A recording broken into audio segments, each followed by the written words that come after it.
تا ئێستا هەشتا گۆڕی بە کۆمەڵ لە شەنگال دۆزراونەتەوە کە بە دەستی تیرۆریستانی داعش کۆمەڵ کوشکراون.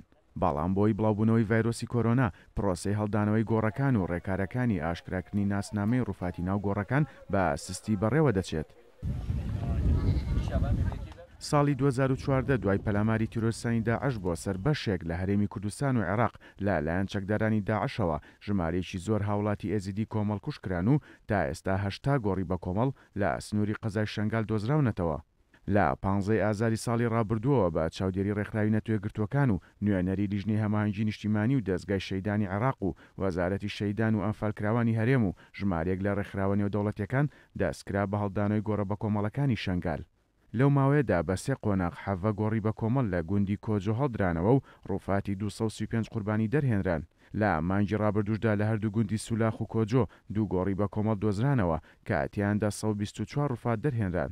هاوکات ڕووفاتی 4 ئێزیدی تر لە نزیک پێشانگای شەنگال دەرهێنران و بۆ پشکنین و ناسینەوە سەرجەم ڕووفاتەکان ڕەوانەی بەغداد کراون. لیژنەی پزیشکی دادی بەغدادیش ناسنامەی 104 ڕووفاتیان ئاشکرا کرد و دەرکەوت کە ئەو ڕووفاتانە سەرجەمیان ئێزیدین و خەڵکی شەنگالن.